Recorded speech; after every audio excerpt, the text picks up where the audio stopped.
இந்த 3 மேட்ச்ல என்ன நடந்ததுன்னு பார்க்கலாமா? உள்ள போலாமா? Hit box.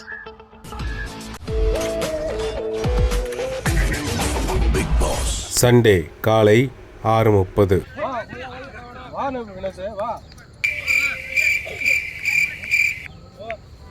நெஞ்சில் எந்தவோ நினைச்சு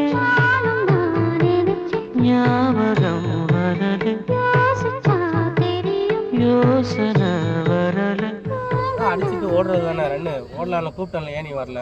5 பால் டாட் வச்சு லாஸ்ட் பால் கூப்பிடுறீங்க, அடுத்து காட்சி ஆடலான்னு பாருங்களா? காலை 7 மணி.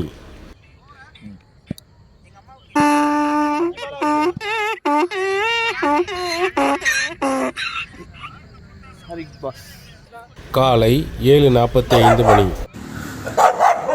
சரி பிக் பாஸ். காலை 8 மணி.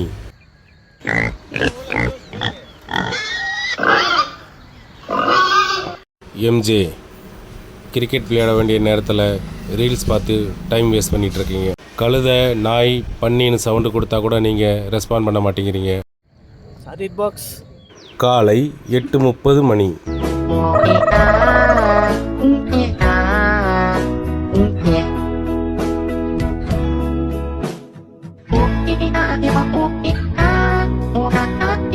Welcome back hit boss. உள்ள போலாமா?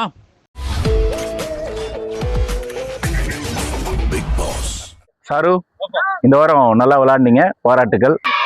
ஆனால் ஒரு விஷயம் உங்களுக்கு தெரிய மாட்டேங்குது. நீங்கள் நல்லா விளையாடுறன்ற பேரில் ஒவ்வொருத்தரையாக ரன் அவுட் பண்ணிக்கிட்டே இருக்கீங்க. லாஸ்ட்டு பிளேயர் 10வது பிளேயர் வரும்போது ரன் அவுட் பண்ணிட்டீங்க. அப்போ நீங்கள் விளையாட முடியாதுன்றது உங்களுக்கு தெரியாதா?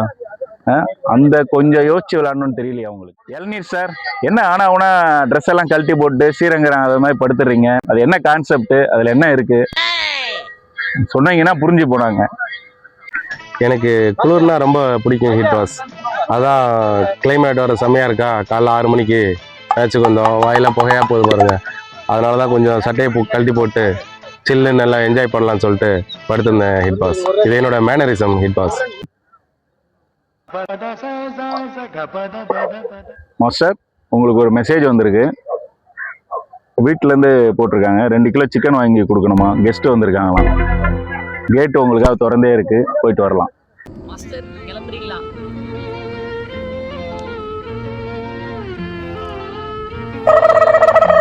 தண்ணி கொண்டாங்க, தண்ணி கொண்டாங்க, தண்ணி கொண்டாங்க, கொண்டு வாங்க. என்னாச்சு என்னாச்சு என்னாச்சு? விளையாட பிடிக்கலையா? ஒன்றும் பிரச்சனை, வெளில போயிடலாம், கேட்டு திறந்தே இருக்கு. போறேன்னு சொல்லாத. இந்த மாதிரி வாய்ப்பு கிடைக்காது. இருக்கிற எல்லாருமே வயசான பிளேயரு, நீ மட்டும்தான் யங்ஸ்டரு. விளையாண்டேன்னா கடைசி வரைக்கும் இருந்தீங்கன்னா நல்லா உனக்கு வாய்ப்பு இருக்குது. நான் வெளி டீம்லாம் போனால் வாரம் மேட்ச்சுக்கு டர்ஃபு காசு வேறு கட்டணும். இங்கே தான் கம்மியாக காசு வாங்குறாங்க. அதனால் இருந்து விளையாண்டுட்டு போ, சரியா? திருப்பி ஒரு தடவை சாரி சொல்லிவிட்டு அவர்கிட்ட திருப்பி நான் விளையாடுறேன், கேம் விளையாடுறேன் அப்படின்னு மட்டும் சொல்லிடு, சரியா? ஓகே. இப்படியாக 3 மேட்சுகளில் நடந்த சுவாரஸ்ய காட்சிகளும் அதன் ரிவ்யூகளும் இந்த வார தொகுப்பில் முடிவடைந்து மீண்டும் அடுத்த வாரம் சந்திப்போம். வணக்கம்.